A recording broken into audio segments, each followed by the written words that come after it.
Picture a man who did everything right. He planned for years. He studied the terrain before he moved into it. He read every rival's likely betrayal before it happened, and struck first when it did. He built alliances out of nothing, dismantled the ones that no longer served him, and turned an entire patchwork of feuding, half-lawless territories into something that looked, for a while, like real order. By every visible measure, the maps he controlled, the enemies he'd already outmaneuvered, the family name behind him, he was as close to the author of his own fate as anyone in his position had ever been. And then, in the space of a single season, almost all of it came apart. Not because he made a mistake, not because a smarter rival finally outthought him, but because of something no war council, no spy network, no years of careful positioning could have touched. An illness that struck him down at the exact moment his father died, in the exact week his enemies needed him weak and out of the room. He never fully recovered his position after that. Within a handful of years, he was dead in a minor skirmish in a foreign country, fighting a war that wasn't even his, a footnote in someone else's campaign. The strange part isn't that he fell. Powerful men fall constantly. It's practically the most ordinary story in history. The strange part is asterisk why. The man who studied his collapse most closely, who had watched almost the entire thing unfold from a few feet away, close enough to take notes, came away from it with a conclusion that sounds almost nothing like what we now do with his name. That man was Cesare Borgia. The one watching, taking notes, was Niccolò Machiavelli. Say the name Machiavelli today, and you tend to get one of two reactions. Either it's shorthand for pure cunning, manipulate first, apologize never. Whatever works, works. Or it's waved off as edgy cynicism, dressed up in the costume of wisdom. Both readings miss the actual argument sitting underneath the reputation.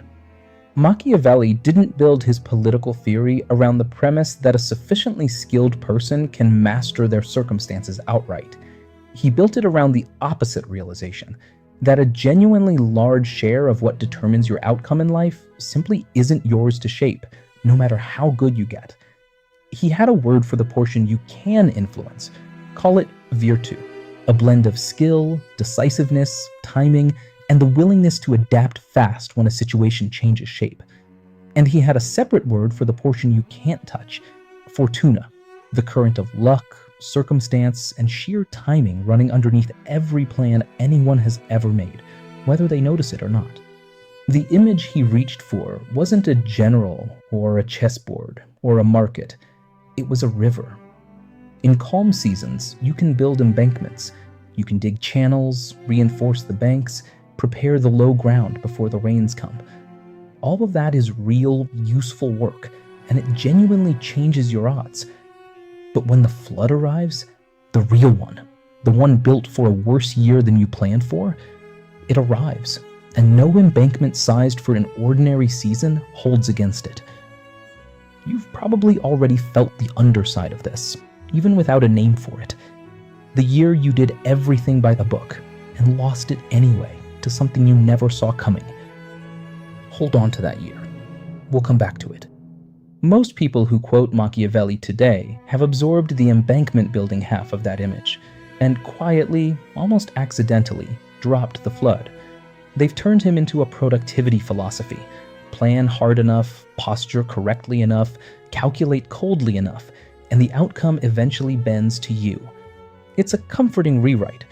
It's also close to the exact mistake that ended Cesare Borgia's career, and very nearly ended it in front of the one man taking the clearest notes on why. To see why that rewrite fails, it helps to actually watch how Borgia operated, because for a few remarkable years, virtù looked like it was winning outright, with no asterisk in sight. He was the son of a pope, Rodrigo Borgia, crowned as Alexander VI. Cesare used that position the way a strong chess opening gets used. Not a guarantee, just tempo. While rival lords hesitated and waited for permission from powers further away, Borgia moved.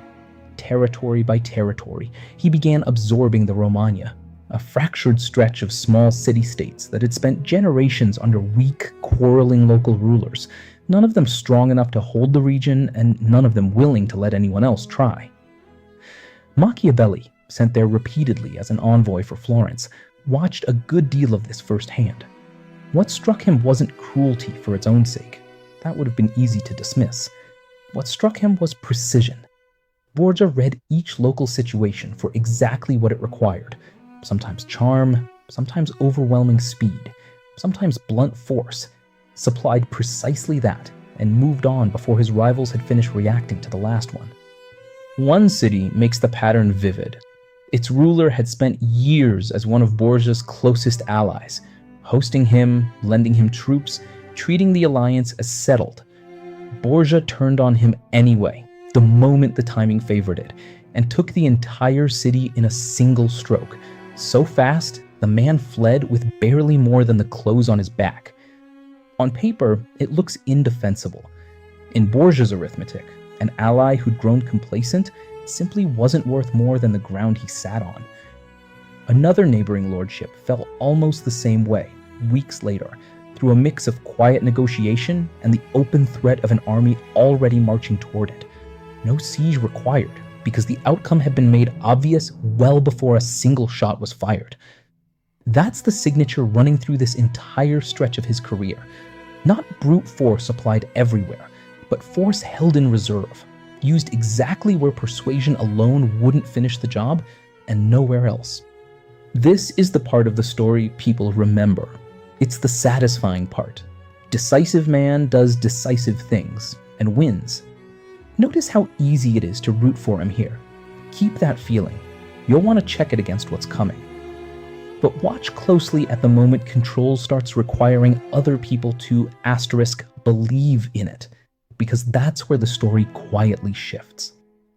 When Borgia first took the Romagna, the region needed pacifying fast, so he installed a lieutenant to do the ugly work directly, a hard, efficient enforcer named Ramiro de Orco, with a blunt mandate: end the disorder, whatever it takes.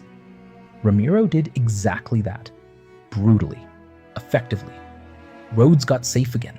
Corrupt officials got dealt with, without ceremony. Order came back to the Romagna faster than anyone expected. So did the resentment. All of it aimed at Ramiro. Here's the part worth sitting with. Once the dirty work was finished, Borgia had Ramiro publicly executed, his body cut in two, left on display in the town square at Cesena. A single, unmistakable signal to the population. The cruelty required to pacify them had been someone else's doing, and the prince himself was the one delivering justice for it. Overnight, Borgia went from the man who authorized the brutality to the man who avenged it. It's a masterstroke of managing how he was perceived. It's also a warning sign, if you read it right. Borgia wasn't just managing territory anymore. He was managing the story people told about him. That's a second front, invisible on any map, and fronts like that are expensive to hold forever. Notice what this actually requires. Every time the story needs a correction like this, a scapegoat found, punished, displayed, it means the previous version of the story has already started to slip. You can only stage a rescue from your own cruelty so many times before people stop being surprised by the choreography. Borgia understood this instinctively, which is part of why it worked as well as it did, for as long as it did. It was never going to work forever. Something has to give eventually. Here's where it almost didn't, and then did spectacularly. At the very end of 1502, in the small town of Senegalia, a handful of mercenary captains who'd briefly turned against Borgia agreed to reconcile with him. Borgia welcomed them warmly, staged a friendly gathering to mark it, had them arrested and executed before the night was over. Audacious, ruthless, by his own logic, entirely rational. Leave reconciled rivals alive and you haven't ended the threat, only postponed it to a moment of their choosing instead of yours. Here's the detail that matters more than the brutality. At this exact moment, Borgia looked untouchable. No rival captain left standing. Full control of the Romagna. A father on the papal throne. actively clearing his path. This is the Cesare Borgia people invoke today as a symbol of pure, calculated, unstoppable power. And if the story stopped here, the virtue conquers everything reading of Machiavelli would hold up perfectly. If you've been mapping your own situation onto one half of this equation, planning, controlling, closing every gap you can see, pause here. Somewhere in the comments, name the one variable in your life right now that you genuinely cannot plan your way around. Not the thing you're avoiding out of laziness, the thing that's actually structurally outside your hands. The story doesn't stop here.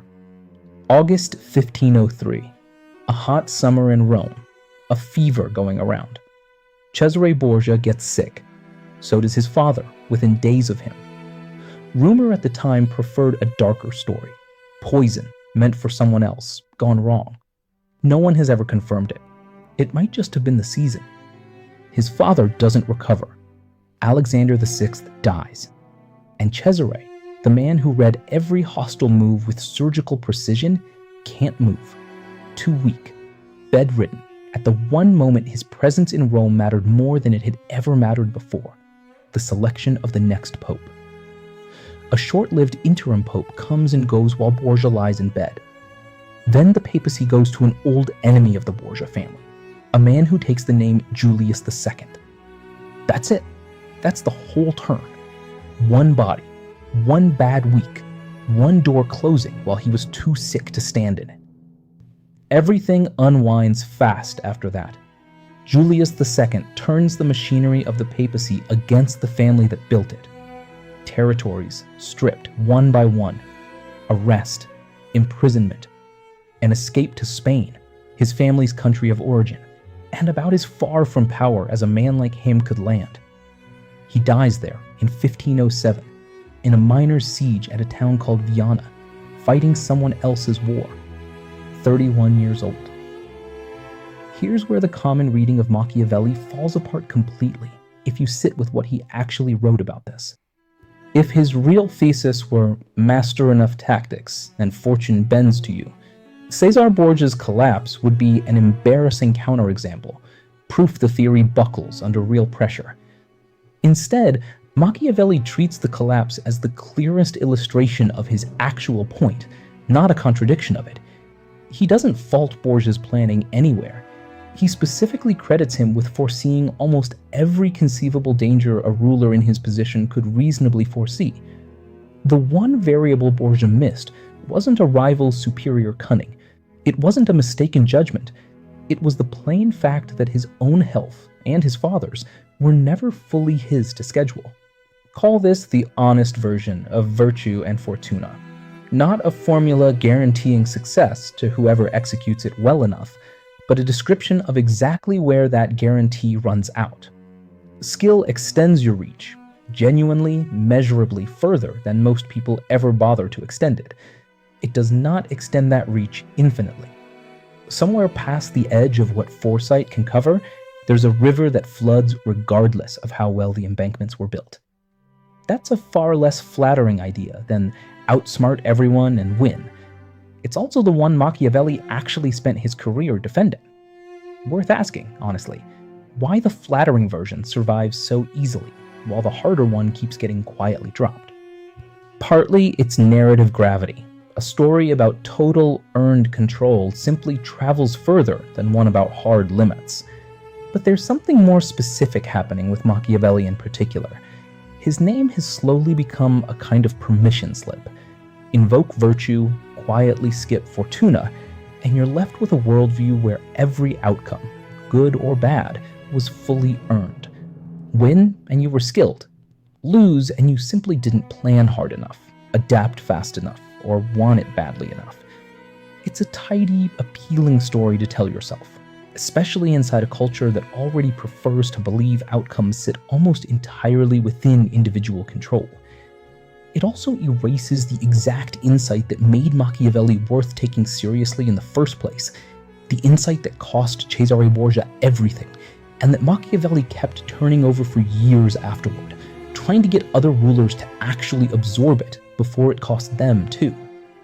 There's a reason he kept returning to it rather than letting it rest as one unfortunate case. He'd watched the single most capable political operator of his era get undone by nothing more dramatic than a fever landing in the wrong week. If it could happen to a man that prepared, that ruthless, that far ahead of every rival in the room, then the flattering story, the one where enough virtue insulates you completely, was never going to survive contact with an honest look at the evidence sitting right in front of him. Remember that year you named earlier? The one where you did everything by the book and lost it anyway? Here's the part that complicates things further. The honest version of this idea isn't automatically the safer one to adopt either. Push half of life is Fortuna too far the other way, and it becomes a different excuse, a reason to stop building embankments at all, since the flood's coming regardless. That's not what Machiavelli argued. Borgia's early campaigns in the Romagna are presented as genuinely admirable, worth studying, not wasted effort dressed up after the fact. The lesson isn't control is an illusion, so don't bother. It's narrower and harder to actually live inside. Build what you can build, as well as you're able, and hold that effort loosely enough to survive the version of events you never planned for. Less satisfying than either extreme on offer. No clean formula, no mindset to adopt and repeat. Just the work of the embankment, done in full knowledge that the river doesn't owe you anything back for the effort, and done anyway. You can watch the same trap today, just relocated. Someone does everything the modern version of virtue supposedly requires, builds the right skills, says yes to the right opportunities, positions themselves correctly, and still loses the job, the deal, the relationship, to something that had nothing to do with any of it. A market correction, a decision made 2 levels above them, a diagnosis nobody saw coming. The culture around them rarely lets that outcome stand on its own. It reaches immediately for a reason it must have been their fault after all. Some hidden flaw in the plan, some corner secretly cut. That instinct isn't honesty. It's the same discomfort Machiavelli was writing directly against, wearing newer clothes. The uncomfortable middle ground is harder to sell than either version, which is probably why it shows up so rarely. It offers no closing line you can put on a wall. It just asks you to keep 2 things true at once: that the work genuinely matters, and that the work is not a guarantee. And to stop treating every outcome, yours or anyone else's, as proof of character. Most people would rather pick one half and live inside it fully than hold both at the same time. Machiavelli, watching a man he respected lose everything to a fever, didn't get that luxury. Neither really do we. So go back to that man who did everything right and lost almost everything anyway. Not from a mistake, not from a rival's superior cunning, but from a season he never controlled and couldn't have. The comforting version of his story ends with a lesson about discipline. Plan better next time, and it won't happen to you. The honest version ends somewhere stranger, with the recognition that discipline gets you exactly as far as discipline can get you, further than most people ever bother to go, and then the river decides the rest, on its own schedule, indifferent to how well you built. If you already left that comment earlier, the one variable you can't plan your way around, you already know which half of the equation you've spent most of your energy trying to ignore. See you in the next video.